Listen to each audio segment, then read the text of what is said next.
This is Liti Florist Flower Shop of Kristen Nguyen in Hanoi. With a passion for flowers, she had an idea of opening a fresh flower shop 4 years ago. Currently, Liti Florist is widely known by many customers because of various types of exotic flowers and unique flower wrappings.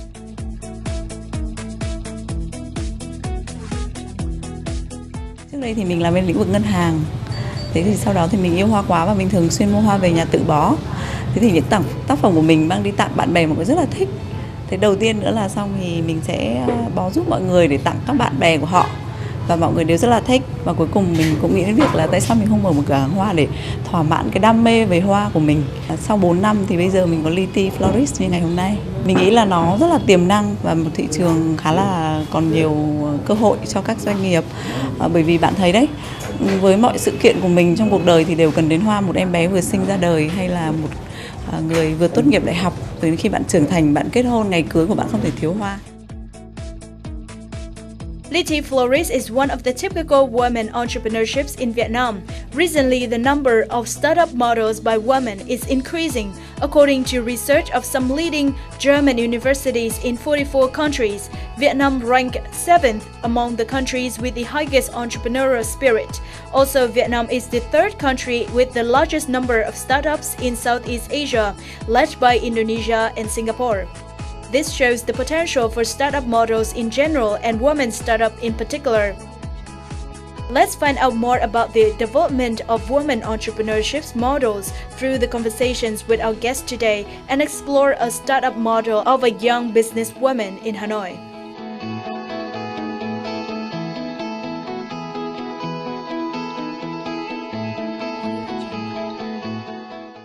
Hello and welcome to Sharing Vietnam on VTC10 NETVIET. Entrepreneurship is no longer a strange term to many Vietnamese people, especially the youngsters.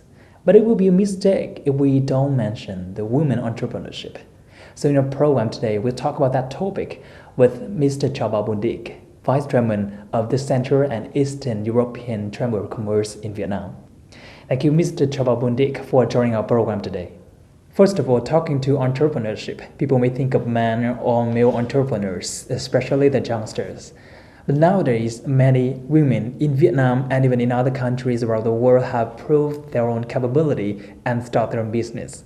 So what did you think about this? Indeed, and I think it's very good for Vietnam, good for the economy, because women are very competitive. Just see our innovation management program at Hatch.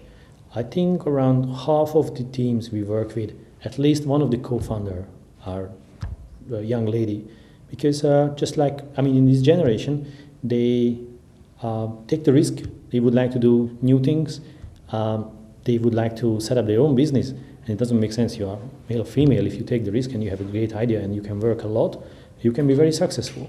If you see the chamber, the Central and Eastern European Chamber, a big number of our members are female leaders in various sectors, and they are very successful. Even foreign ladies in Vietnam are very successful. However, it's not an easy market. So in your opinion, what are the advantages and disadvantages for women when they decide to start their own business? Indeed, there are some differences.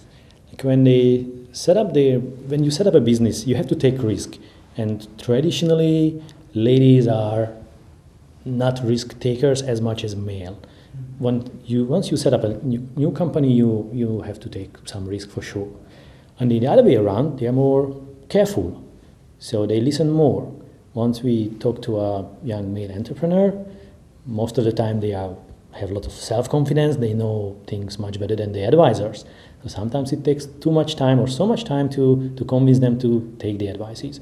With ladies, it's easier to tell them maybe they are on the wrong way. So many times it's easier to help them. Asian women, especially the Vietnamese ones, have a lot of pressures from their own family and social bias. And they even have to prove themselves to be better than men to be recognized. So how can they overcome these kind of pressures? Ladies here in Vietnam, they have lots of responsibilities. They have to take care of the family, their job as well in the same time. And it takes so much time. If you set up a company, set up a new enterprise, you definitely have to dedicate lots of time and lots of energies. and it's hard to find the life-work balance. Probably the best is to start up the company before they deliver the first baby or the second, or wait until the kids are grown and they go to school and they have more time for the company. It's not easy because of a lot of expectations, but many ladies are very competitive and they can do, as you just said, much better job than males, so they can be very successful.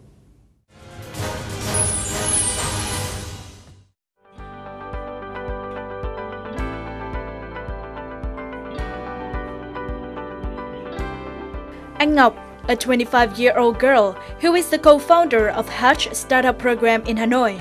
This is a social enterprise in the field of entrepreneurship incubation. Ngọc and her colleagues focus on the development of innovative, potential, and competitive ideas, as well as building an environmentally sustainable entrepreneurship. It has three main areas: entrepreneurship ecosystem, co-working space, and entrepreneurship incubator.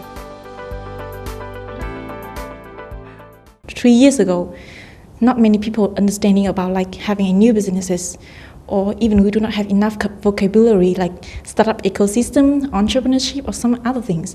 And even the new concept of Hatch, like a startup incubator, is very new.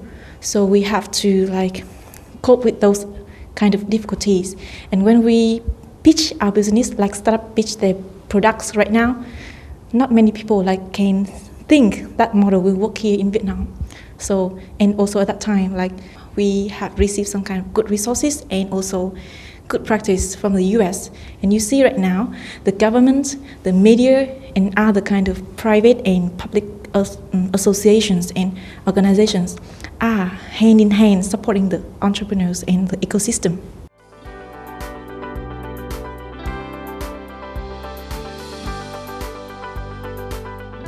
With a mission to become a comprehensive startup ecosystem, Anh Ngọc and colleagues at Hatch have developed co-working space for startups to meet up and work together. Also, Hatch organizes Startup Incubator Program and annual conference to connect startup in Vietnam with the necessary resources during the market developing period, such as human resources, knowledge, and business practices. Up to date, the program has hosted more than 150 events, connecting more than 100 businesses and 10,000 young entrepreneurs across the country.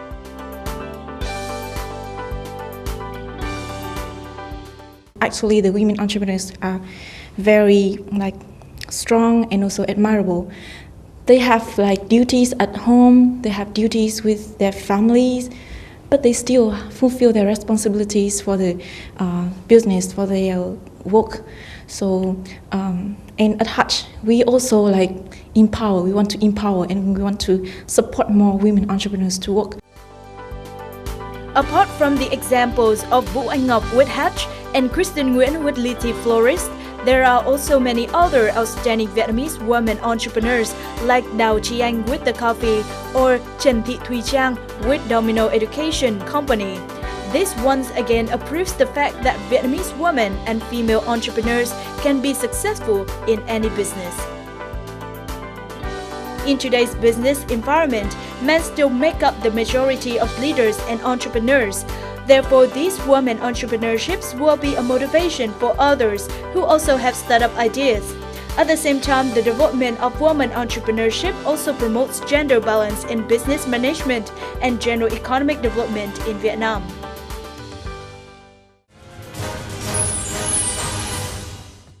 Coming back to our talk today, so from the two above examples, what do you think about the movement of the women entrepreneurship in Vietnam in recent years? We can see bigger number of applicants and better quality projects, yes. Even from ladies. They are better prepared, they do better preparation, once they identify a market niche, they can enter not easily, because basically to set up a company everywhere it's very complicated.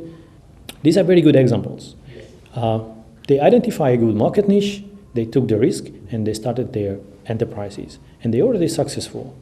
Obviously, it was not easy. Obviously, it needs a lot of work to keep the momentum, and keep their position in the market. Like take Hatch. Few years ago, there was a very few number of innovation management program or co-working spaces. Now there are competitors, but it's good because here we have more experience, and it's very good to have competitors, because more competition increases the quality of this whole market. As compared to other countries, including your country, Hungary, what do you think about the entrepreneurial spirit of Vietnamese women? It changes generation by generation. The former generations are more traditional.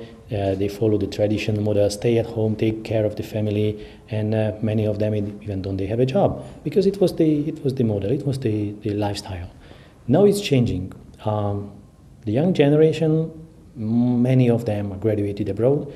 They have the influence of the entrepreneurship. They come back and they try it, which is very great.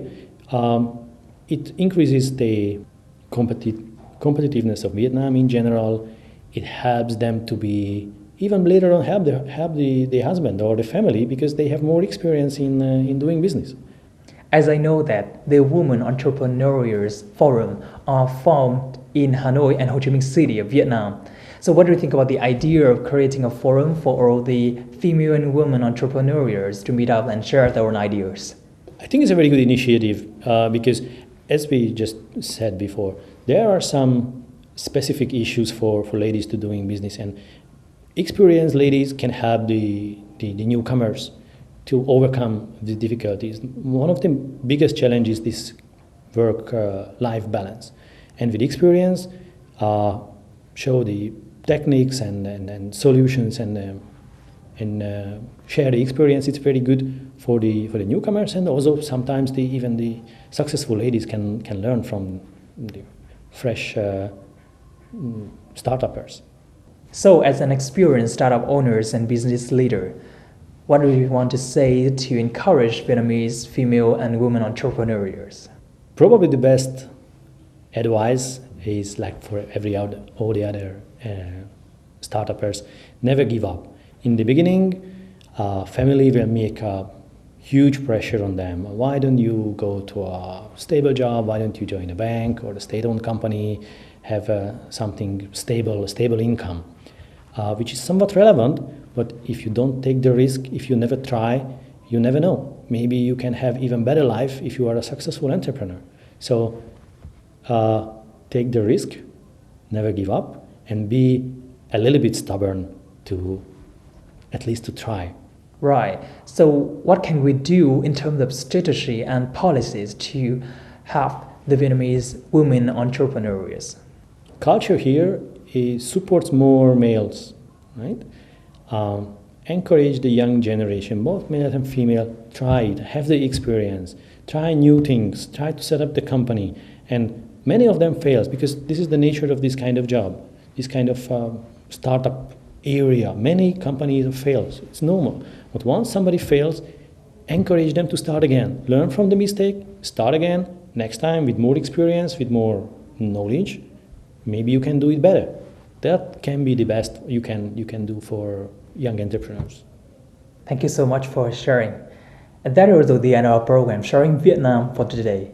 We have talked about the movement of women entrepreneurship, and we do hope that in the future, with all of the encouragements from the family and society, women entrepreneurship models will be developed further and can compete locally and internationally. For comments and feedbacks, please send it to sharingvietnam@netviet.net. Thank you so much for watching, and we'll see you again tomorrow.